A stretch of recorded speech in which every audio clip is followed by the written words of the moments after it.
Well, it's time for another Premier League preview as we look ahead to matchday 25 this weekend. A big fixture list for all the teams involved, but the Super Sunday game is the one we're going to focus on. Luton Town versus Manchester United, very much the feature of this weekend. We'll be looking ahead to that, as well as all the other games and predicting the score. As always, I'll encourage you to do exactly the same. Give me your predictions for matchday 25 in the comments below. If you beat or match my score, as always, you will get a shout out in the next recap, which will be on the earlier day of Tuesday next week due to Luton's midweek fixture ahead of the weekend because of Liverpool's participation in the Carabao Cup final. So we'll preview Wednesday's game here on Tuesday. But for now, let's look ahead to Luton Town versus Manchester United before we move on to the other Premier League fixtures, because both sides had differing weekends last time when it came to result, but also probably performance as well. It's a very weird one, and it sort of proves that you can't base football on stats, because if you looked at the stats of both games, you'd say, oh, Luton probably won and Aston Villa probably beat United, but no, not the way it worked out. If we start with Luton, and let's be fair, I said I was petrified about that game for a reason. A home to Sheffield United, a really disappointing day. 3 shots on target, 3 goals for the visitors, but they were incisive on the counter. They set up with a good game plan. They sat behind the ball. They forced Luton to keep possession. They didn't offer any space in behind for the likes of Barkley and Nakonga to play into. They doubled up on Barkley as well, leading to a mistake for the second goal. And in the end, it became a very frustrating day for Luton, who weren't at their best, and I think probably the biggest feature of all. Look, we weren't great from open play or whatever, but the biggest thing is, we had 13 corners. We didn't make use of set pieces. Doughty's delivery was unusually poor this time, and we didn't show that real threat in the box that we have at times before. I think it's fair to say we missed Ted and Mengi at the back a bit on the counter-attack. Reece Burke didn't have his greatest half. Gabe Osho had a really poor game by his standards as well, but it's one of those things, and Luton have had one of those every couple of months. We can't expect to be here and be brilliant every week. We had a poor game at Brentford start of December with the same scoreline, and this one was one of them as well. So not going to get too worried about it. I said last week I thought we would struggle against Sheffield United and probably had a better chance the following weekend against Manchester United. And I sustained that view. United did win away at Aston Villa. It was an interesting game. Defended their box very well. Harry Maguire was exceptional, by far the best player on the pitch. And then going forward, they had a real threat on the counter. Scott McTominay, as always, popping up with a goal threat off the bench, and Højlund really starting to find form. So this is going to be a battle of which team has more players in form, and that's a nice position for Luton to be in, because yes, United are in form, but they've been playing a lot of sides you would expect them to beat. Villa away, probably one of the few that wasn't one of those. And Luton, while a disappointment against Sheffield United, had been in excellent form up to that point and unbeaten in the calendar year. So definitely bodes well for a good game. And I think it'll be a very different one to what we saw at Old Trafford a few months ago. For those of you who were there like myself, you will have seen that it was just a very backs-to-the-wall Luton display with that threat on the counter-attack. And of course, United weren't confident either. They ended up time-wasting the last 20 minutes. But we've got two sides in far more confident form. Two sides starting to play far more expansively, particularly on the counter-attack. And I think we could see a style of game a bit akin to the Arsenal one back in December, where it was sort of end-to-end, it was counter-attack after counter. And I just feel this has got the possibility of being one of those, because while Luton are getting better in possession and probably will have more than we'd expect against United, both sides are incredibly good on the counter.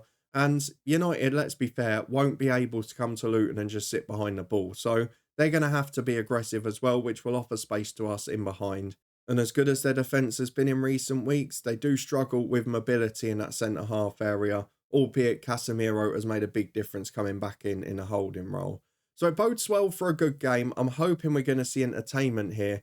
And I stand by the view that I'm more confident of us having a good game against them this time. I do worry again about our set-piece threat, which will probably dwindle with the likes of Harry Maguire, Casemiro, Varane in the box. There's plenty of height there, but Onana has had a few mishaps this season, so we'll see if he produces one on Sunday. For me, I think it's going to be a thrilling game. I could see either team nicking it by a goal, but I'm going to sit on the fence for this one. I'm going to go for a thrilling draw on Super Sunday. I'm going to go for Luton Town 2, Manchester United 2. I'm genuinely more confident than I was about the Sheffield United game. But with that out the way, let's move on to the rest of the weekend fixtures in the Premier League. And to do that, we've got to have a quick look back at last weekend, where I had a bit of a nightmare in matchday 24. The couple of shocks I went for or surprises backfired massively. I look at West Ham against Arsenal, might have been my worst call of the season. I obviously went the other way on Villa v United. And the Palace-Chelsea game, after 90 minutes, I looked in a brilliant position. And after 94, I'd slipped from 4th to 7th in the match day over across the comments. So just the 5 points for me, a perfect score for Liverpool, and 1 point for correct outcomes with City and Spurs' win. But if we have a look at the rest of the comments, we have got 4 that have beaten my score and 2 that have managed to match it. WNG and Reese are 1 above me on 6. You both went ahead of me for the first time in the match day when Chelsea scored in the 91st minute on Monday, so fair play to both of you. Steve overtook me at that point as well because he had a perfect score for Chelsea to win 3-1. That was his only perfect score among 8 points. Kurt got 8 with a perfect score as well. You're in joint third this match day. But in the top 2, Kieran on 9, 2 perfect scores for you. And Mello on 10 with 2 perfect scores. The only person in double figures and the winner for match day 24. But let's move on to match day 25 and see what I've gone for this weekend's action. I start with a Saturday lunchtime game by going for Liverpool to win by 2-1 at Brentford. I've gone for Arsenal to back up their emphatic win at West Ham with a 3-0 at Burnley. I had it at 2 originally, but I've chucked in 1 more. I hope I don't live to regret that. Fulham v Villa, I've gone for a 1-1 draw. Villa, not quite as potent as they have been in recent times, but still a half-decent performance against United. And I fancy them to get a point despite their generally poor away form. Newcastle v Bournemouth. Look, it's a big game for Newcastle at home. They got a massive win last time out away at Forest. And if they can win again, they'll be starting to put some pressure on the top area of the table. So 2-1 for me for Newcastle. Forest v West Ham. I'm going to go for a 1-0 home win. West Ham without Paqueta lacking a little bit of a creative force. And defensively, well, they gave up against Arsenal, which you don't often see from David Moyes' side. They're still in a decent position though. Spurs v Wolves. Wolves probably the disappointment of last weekend. They were poor at home and away at Spurs. I can't see them doing any better. Spurs are starting to look good. They're getting players back. Son obviously made a big impact against Brighton off the bench. I'm going to go for 3-1 to Angie's side there. City v Chelsea is an interesting one because people are starting to talk about Chelsea positively now. City have had a tough game in Europe in the week, albeit they were fantastic for the most part. But a couple of key injuries there. It's not going to stop them, though. We saw when Chelsea had done okay previously, they went to Liverpool and then got battered. And I think the same will happen here. We're over City by 3-0. Sheffield United Brighton is an interesting one. Newfound confidence for Sheffield United. Brighton are in awful form over the last 18 games or so. I'm going to go for a 1-1 draw, the same as the reverse fixture. But I genuinely have no idea with that one, so I've just played safe. Luton Town versus Manchester United. You know I've gone for a thrilling 2-2 draw on Super Sunday. And on Monday night, as much as I don't want to as a Luton fan, I'm going to have to go for an Everton win because Palace, they look so uninspiring at the minute. They're missing all their creative sparks in the team. Defensively, they're not at their best. They're conceding sloppy goals. And Everton, a decent performance the last couple of times against City and against Spurs.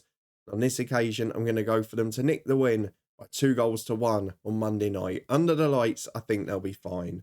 So those are my predictions for matchday 25. Do you agree or disagree with them? Let me know in the comments below and give me your predictions for this weekend's Premier League action. What do you think will happen in a Luton United game? Will Luton bounce back or United keep up their good start to 2024? If you did enjoy this one though, please do put a thumbs up on the video. Subscribe down below to stay up to date with everything. We're back tomorrow with our weekend championship predictions. And as I mentioned, we'll be here on Tuesday next week to look ahead to Luton's game on Wednesday and then all of the weekend fixtures as well. But for now, thank you very much for joining me. I appreciate the support as always. Check out the link to HelloFresh UK in the description below to help support the channel and get a big discount off your first order. And I'll see you back here tomorrow afternoon as we return for our weekend championship predictions.